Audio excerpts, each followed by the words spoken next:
So in today's adventure, we're going to be preparing the Christmas ham by re-smoking it and basting it. G'day folks, Andy here from McDowell Manor.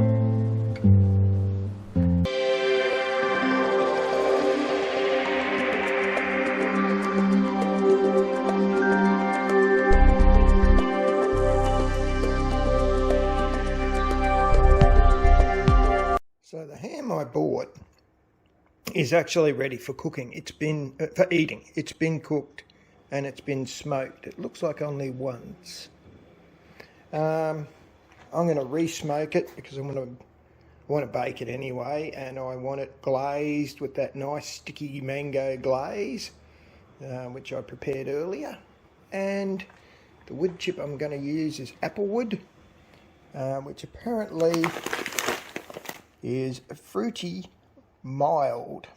So I don't want the smoke to absolutely overwhelm everything, so we might not get too carried away. So I went with the sort of sweeter, more gentle flavours, and I'll be putting it in that tray to catch the basting, obviously. I'll be smoking it in that gas-powered smoker, which I'll give you a better look at later. The glaze is really easy to make. It was one I found on the All Recipes website.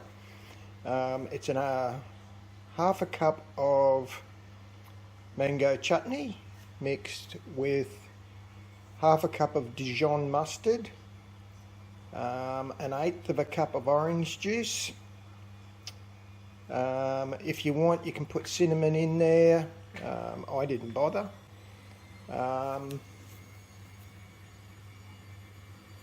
And half a cup of brown sugar. I think that's all.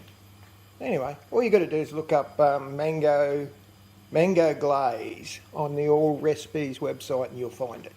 So not an original Andy recipe, but it smells pretty bloody good, and I may have had a sneaky taste and was quite impressed. Alright, shall we get on with it then? So step one is to take the skin off. So I'll slide a knife in just under the skin. I want to leave the fat there, and then I'll start to work through with my hands like that until eventually we can pull the whole lot off. You can see what I mean, and yes, it will pull off. So I'll put the camera down and I'll continue that until we get it all the way off completely, because it's bloody hard to do with one hand. And there we have a nude ham leg. Skin came off in two bits. There was a bit round there that you can now see there where it was actually tucked right into the fat. So I had to cut it away, and of course it tore. So now I don't want to take that funny brown bit off because that's actually fat too. And the aim of leaving the fat on is it stops it drying out, because you're going to smoke low and slow. Alright, so what we're going to do now is rub our glaze lovingly all over the ham, including and especially the front, which is now face down on my bench. Just before I start rubbing the glaze, I wanted to show you, so I've taken out enough chips for the job, and I've got it soaking in a combination of homemade rum and water.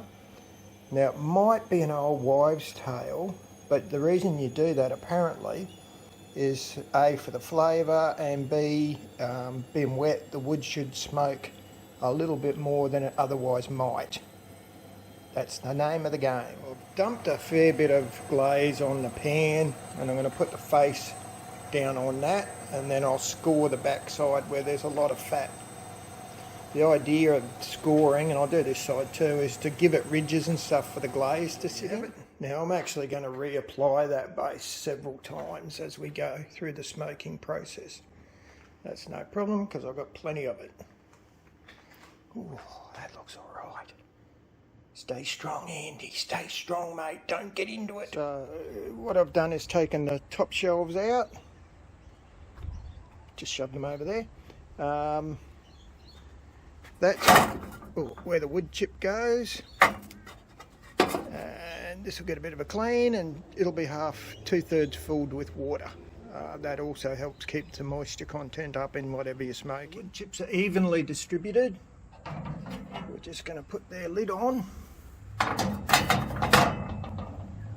See, the water container hangs, and that's to keep it off where the smoke comes out the wood chip thing there. So now all we got to do is fire it up and put the ham in. See, I've got that lit fairly low. When I shut the door, I'm actually going to drop that heat even a bit more. And I have to wait until the door's shut to do that, because otherwise it just blows out. Well, there you go. So I'll come back probably in about 15 minutes. She should have started smoking by then. We'll have a look then. You can see that smoke.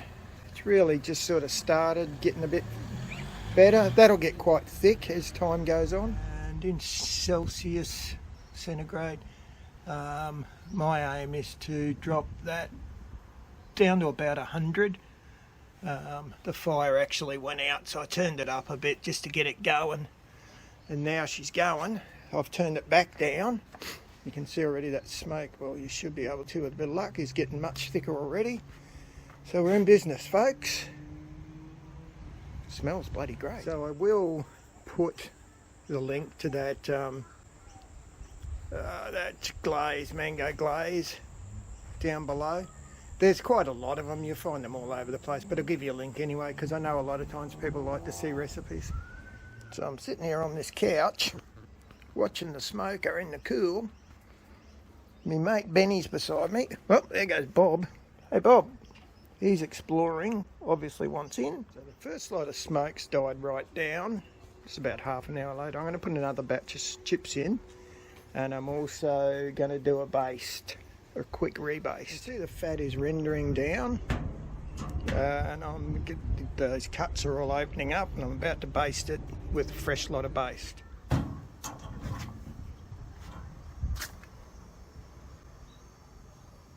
So like that Meghan Trainor sings, it's all about the baste, no trouble. Smoke started up again. I'll let that go until the smoke stops. Basting every half hour. When it's run out of smoke, the third lot of chip will go in. Half an hour later, we're going to go for the second, well, I think it's the second, no, to be technically the third baste. And the third lot of chips. That's how we're looking at this point in time. We're just about to rebaste. It's looking all right, isn't it? We're getting there. And we're about to go in and wood chip again and baste again. What is it? 5 o'clock in the afternoon now. Well, there she is. Sorry about the sun. Certainly starting to look the business, I've got to say. So I'm going to baste again, and then we're going to add a lot more chips. I really want to get the smoke up. Hopefully you can see that we've really increased the amount of smoke this time.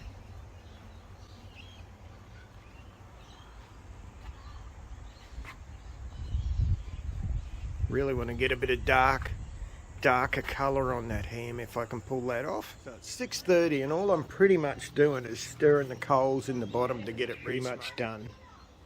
So I think what we'll do is I'll take him into the kitchen for a ritual YouTube unveil. True story, I may have unveiled it, sampled a small piece and been so excited that I bagged it and put it away in the fridge.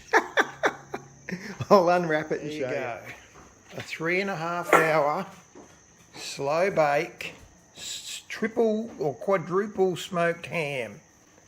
And it is truly magnificent to the taste. In fact, I can smell the smoke. It's amazing.